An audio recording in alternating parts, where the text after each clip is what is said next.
Alright, so, hey everybody, this is still during that time period that I mentioned a couple weeks ago where I'm going to be doing lesser effort videos every couple of weeks. This is one of those, obviously. I was just going to do another Q&A style video because I do still have some questions in the backlog for that, but I figured that twice in a row, that'd be kind of boring. Thought I'd mix things up, try something different today. So what we're going to be doing today, in case you can't tell from this screen cap here, assuming that you're someone who watches Star vs. the Forces of Evil, is we're actually going to be going through the episode Meteora's Lesson, and I'm going to be doing commentary on a couple of things that I find interesting about the episode itself. I don't know how often I'll do something like this, and I'm not going to run through the entire episode here in the video. Like, I'm not going to show the whole thing here. I'm just going to show the parts that I actually comment on, because that's how fair use works. But boy oh boy, this episode has a lot of interesting stuff just to discuss in it.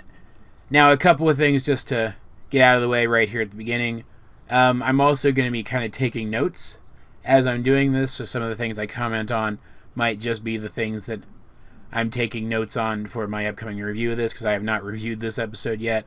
That's why I'm rewatching the episode now. That's what I do. I watch the episode, then I rewatch it, take notes, and use those notes to make a bullet point for the review. It's also important that you guys understand that while I've read roughly half of the Book of Spells, jumping around to areas that looked interesting, I have not read the whole thing. Like, for example, I do know about that one spell you guys keep telling me about. You know the one. I just don't see a point in mentioning it until the show itself mentions it. Apparently, though, there's like a whole section on Mina, what's her name, Mina Loveberry, that I probably should go back and read and probably should have read before the last review that I did. That I do now kind of remember seeing. I just kind of skimmed it and didn't read it that closely. So the point is, there may be lore in the spell book on some of the stuff that I'm going to comment on in this video that I just don't know yet. If there is, please tell me. I would like to know. I gotta say, though, the spell book being a canon thing, I never really expected it to bleed this much back into the show, and I'm super excited that it is. But in a way where you don't have to have read the spellbook in order to appreciate the lore that's making its way back into the show, if that makes sense. Is this a bad time? Oh, Jannah, you'll have to pardon me. I'm just brushing up on my pigeon for the dinner party tonight with the rich pigeons. Thank you for offering to babysit. Alright, so just gotta get off my chest right here. And this is one of those notes for the review kind of things I was talking about. I love Jannah as a character, but I would never trust her around a child if there wasn't anyone else there to also keep tabs of that child. I mean, I never thought I'd say this, but thank goodness for Glossric, right? I would have asked Marco, but I get the sense she doesn't like him very much. Yeah, who can blame her? Marco. Exactly. It's the funniest freaking thing. Well, let the babysitting begin. To be fair, she babysits like every teenager babysits. Meteora. Down here. Hello, princess. Oh, jeez. You would not believe the day I've had today. Oh, yeah. My arm. Just a little boo-boo. Nothing to really worry about. Okay, so maybe I'll get a better feel for this as I'm rewatching the episode, but I don't entirely understand why Glossric's plan here necessitated that he pretend to have a broken arm. Like, I mean, I get he uses that later, but couldn't he have inspired Meteora to action in a different way? It just, I don't know, it feels like it was a thing that they wrote into the episode so they could have a fake out for the sake of a fake out. My allergies are getting bad already. It's good, it's gonna be fun. Are you ready to continue our lessons? Alright, so first of all, Glossric's interactions with baby Meteora are adorable. I love them a lot. Like, Glossric doesn't really seem to like people at all, ever, and yet he seems to like babies, and that endears his character to me quite a bit. I have to ask, though, does he do this with all of the future heirs, or just Meteora? Because I think and again, maybe this is something that'll become clear as I'm rewatching the episode, I think it's kind of implied that this is a special case, especially by some of the things that he does later, which is interesting. Is Meteora special in some way? Like, I mean, she is a very literal union between humans and monsters. Maybe that's a thing that's going to be important in the future, because the episode right before this one does imply that all of the progressive changes that need to be made for this society to really take off aren't going to be made by the current generation, that they're ones that the following generation are going to have to pick up on. Maybe that's kind of feeding into this, maybe this is kind of feeding into that same message as well. Maybe Glosric being able to effectively know everything sees that, and sees that Meteora is going to be very important to that, so he's giving her special treatment. It's interesting to think about. Sure, there's another way to time travel. I really don't want to see Ronaldo today. Man, I never want to see Ronaldo. Ronaldo, the bald pate, ferryman of the River of Time. Oh, he said Reynaldo. Okay, never mind. I was thinking of somebody else. Okay. Let's just get it over with. Look, he's going to talk and stuff. Just don't interrupt. I feel that way about some people, man. For passage through my timely sea, this question you must answer me. Who speaks in rhyme and wanders time with none to call his family? No phone calls, cards, Thank you, Ronaldo. Please be quiet. Just...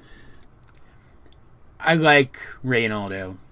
He's pretty funny. With haste we must depart this place and skim the flow of time and space. Away we go and briskly float. We ride us three upon a... boat. Boom goes the dynamite. See, this is just great. This is just fantastic comedy right here. Like, you never see this kind of interaction between Glosric and any other character. This episode's just fantastic for this kind of thing. But why don't you practice your dip down while we're waiting? Deep down. Okay, he keeps bringing this up, that she has to practice dipping down. It makes me wonder why exactly? Because, like, he taught Star the same kind of thing very soon before it became necessary for her to use it to effectively save reality.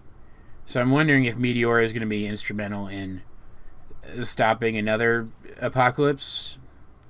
I don't know, I guess we'll see. You want to get back on the Magical High Commission?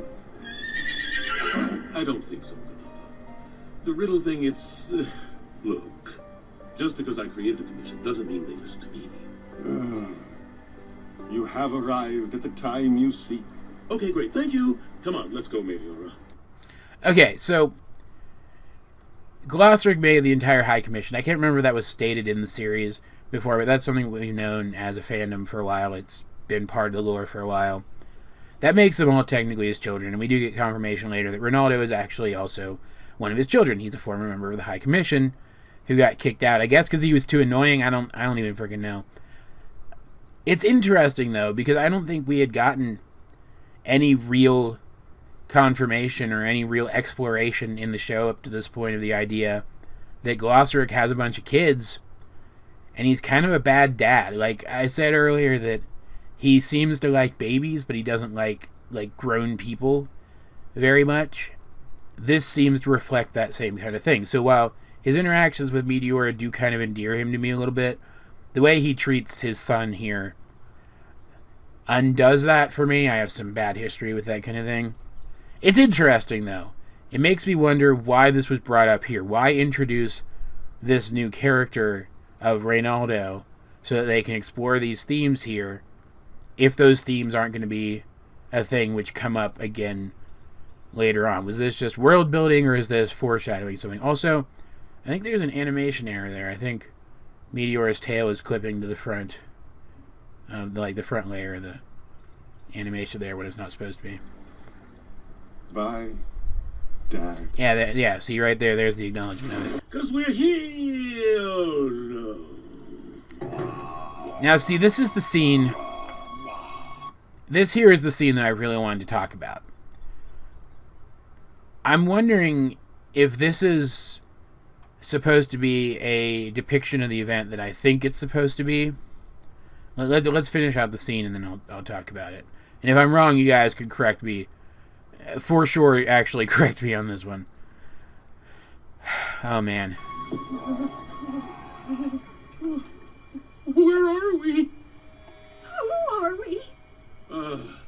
Ronaldo brought us back too far. Let's go, Meteora. Wait. Do you know who we are? Yes? Can you help us? Fine. Let's just do the abbreviated version here. A long time ago arrived the first settlers of Muni. That's you. Okay, so he actually says it right there. I missed it the first time. This is why I do the rewatches. A modest people with noble pursuits, life, liberty, and corn. The end. So, that life, liberty thing, they're drawing a very direct parallel between the first settlers of Muni and the first settlers of, like, the Americas. And the first settlers of the Americas were not good people, like, the way we would think of good people nowadays. They did some pretty crappy stuff. Again, this seems to fit with the theme of painting humans as the baddies this season, and I find that interesting, which is why I also find it interesting that Glossaryck is here. He does, in theory, have the ability to change things and cause things to go differently this time, differently as in better for everyone involved, including the monsters. And yet all he does is he does this. One more thing. Mind if I borrow your rattle? Dips down, pulls out one of the little unicorn thingies. Come on, doesn't need this much artistry. Let's just get to it. Eeny, meeny, miny, mo. Okay, you, Mo. Here you go. And he creates the wand, setting things in motion to happen exactly as they've already happened. And I get, like, time travelers aren't supposed to screw with the past or whatever. There's a siren outside and it's annoying me. Time travelers aren't supposed to screw with history or whatever. They're not supposed to mess with the timeline. But this does really confirm that if Glossaryck is not, at his heart, some degree of evil, he's at the very least, like, the truest of true neutral. He's a true neutral manipulator who seems to want to get things to a good place eventually, but sees the need for them to reach that place in a natural kind of way. I don't know, it just seems odd to me. If I had been here and I had had all of his powers, I don't know, I probably would have tried to steer their society in a different direction than this. Just saying. But this is super interesting. This is the scene that I really wanted to talk about. This is such great lore building, such great world building. The idea that Glossaryck set all of this in motion is just crazy. Like, those people had no idea who they were or what they were. If they had set foot onto the continent as they were without their memories, would monsters have accepted them? Would they have built a society in parallel with the monsters as friends to the monsters? Or would the monsters have killed them off? We don't really know, but there's the possibility that the former would have happened instead, and yet Glossaryck, he sets in motion the creation of this society, which oppressed monsters for countless generations. It was one thing, I think, when we knew that this society came about simply by happenstance as a result of people's aimless choices over the course of those many generations. But knowing that someone in the know set all of that in motion, gave these people the power that they needed to oppress the monsters for so long, colors it in a completely different light, and I'm not sure how I feel about it. Though I feel like this has to be setting something up, right? I also think it's super interesting that we knew they arrived by boat, but it seems like they sailed through the realm of magic to get here, or maybe the realm of magic used to be in some way, I don't know, merged with the human dimension. It makes me wonder if that's why humans can use magic in the first place. Though we also know that monsters can use magic, so that doesn't really mean anything. But then, if the two realms were merged, maybe monsters were exposed to waters from the realm of magic in a different way over a longer period of time in lesser concentration, and that's why they can use magic too. It's interesting to think about, because keep in mind, we also know that Marco can use magic. He even got the little cheek thingies when he did it. Could humans be humans who somehow ended up here instead of wherever they were going by falling through a dimensional rift into the realm of magic, which brought them here? I don't know. The beginnings of a theory are forming there. I mean, I have to look into it. If you guys have any suggestions, if you know any lore stuff that might support or, I don't know, disprove that particular idea, please let me know. I'm probably going to talk about this again at some point. I can't imagine I won't. But yeah, that's the big scene. That's the big granddaddy scene that I really wanted to mention. Congratulations! You can do magic with that thing. Okay. Come on, Meteora. We gotta hitch another ride with my weird son. Oh, and one more thing.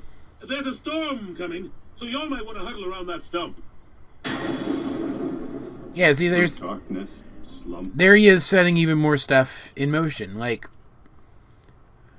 okay, so he's making sure they survive at all. But he could give them so much more information than that. I don't know. This is a crazy episode. I can't imagine it's not going to get a follow-up, and I cannot wait for it to get that follow-up. Okay, so there's Toffee, a much younger Toffee, it looks like, and Rastakor, who I guess was allied with him at some point. I don't know if we've been told that before, but it doesn't really surprise me. And a bunch of other members of their same particular species, which are the regenerating ones. I actually have a theory about Toffee.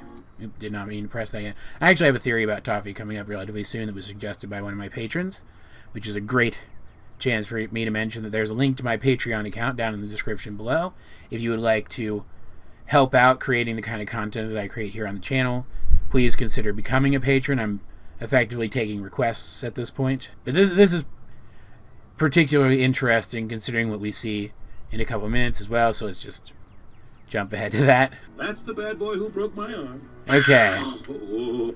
Okay, so this is what I was talking about before. About Glosric using the fact that his arm was broken to inspire Meteora. I can't imagine that this was the only way to go about things, but it does work. Oh, hold your horses. I'm sure Toffee had a good reason for doing what he did. You were making that stupid leaf hat, so I snapped your arm. Okay. Not the best reason, but that doesn't mean he has to keep on doing terrible things. If he did, he'd break my other arm. Okay, so Toffee at the very least does think that he broke Glosric's arm. We do find out later, though, that he was faking it. I don't know, maybe he just saw the fact that Toffee tried to break his arm, thought he did, and failed as an opportunity to inspire Meteora. It's weird. It's a strange plot point. I don't know. Maybe I'm reading too much into it. Oh, that's a good idea.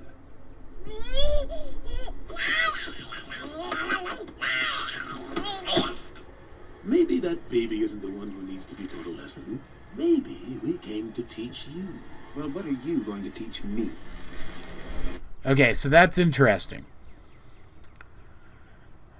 This is called Meteora's lesson.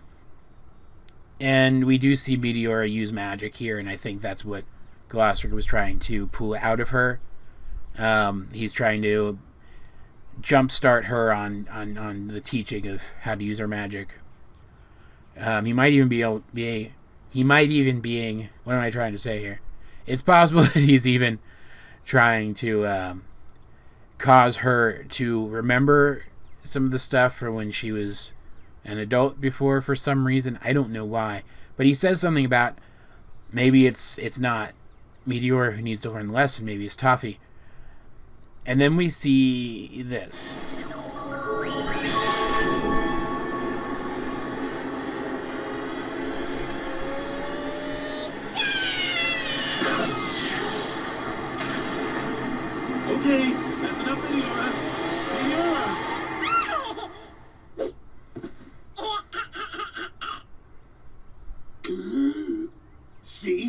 This is the threat of magic.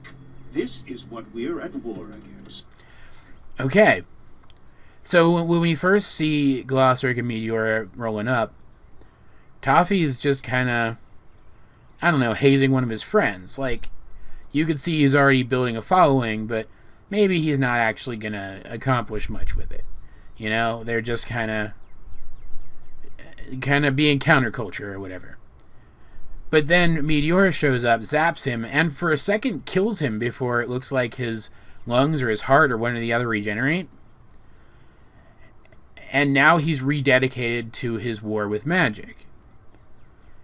And coupling that with what Glossaryck said about needing to teach him a lesson, I think that just like the previous scene, not the one in the boat with Rannil, but the one before that with the Mumins, the first Mumins, just like that scene, this is Glossaryck making sure that events are put in motion, that for some reason the conflict with Toffee had to happen for things to end up the way that Glossaryck wants them, which at this point I still hope is the best possible future. I really hope Glossaryck isn't some sort of conniving, manipulating chess master villain at this point. Because if he is, the main characters, the good guy characters, are screwed. Like, there's not really anything they can do about it.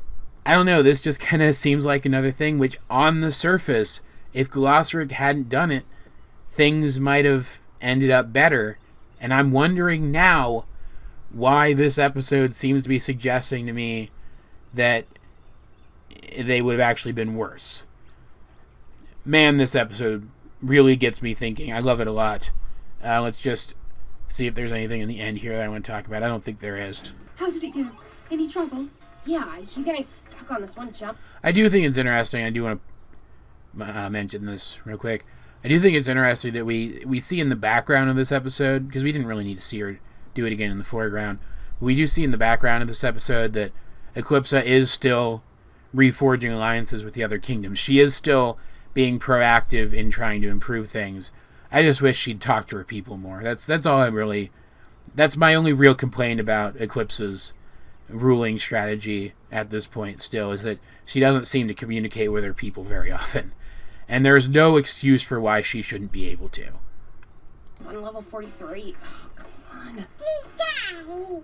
Did she just say daddy? Did she just say daddy? Oh, my darling! Oh, what a genius! You know, I think magic's in pretty good hands. He says that, like, his primary concern here is whether or not the person who's in control of magic or next to be in control of magic is worthy. But he's never really been concerned with that kind of thing before. I don't know. It's odd. I really want to know this character's motivations so badly. I think it's interesting, though, that Eclipsa doesn't know anything about Meteora's lessons, apparently. Makes me wonder why they have to be secret. I mean, it is Glossaryck's job to train the heir, right? I don't know. This episode just screams... It screams setup, just like the last episode I reviewed, The Ghost of Butterfly Castle. It screams setup, but it does it in a way that's far more intriguing, I think. And I really like this one a lot, if you guys can't tell. There's going to be a lot of stuff in the review that's probably going to seem like retreads of the stuff in this video. I hope you guys don't mind that too much. And I hope you like this video. Again, this is something brand new that I've never done before. If you don't like it, let me know. If you do like it, let me know. Either way, I have no idea if I'm going to make another video like this ever again. It's just how my head works. As per usual, though, guys, I'd like to know, what did you think of any of the things that I talked about in this video? Of course, comment on any of the lore stuff that I may not know, which pertains to any of this stuff. As I asked before, just wanted to remind you. Let's get a discussion going in the comment section down below, or over at my Discord, link in the description. But either way, this has been AJ22, and I will talk to you guys later.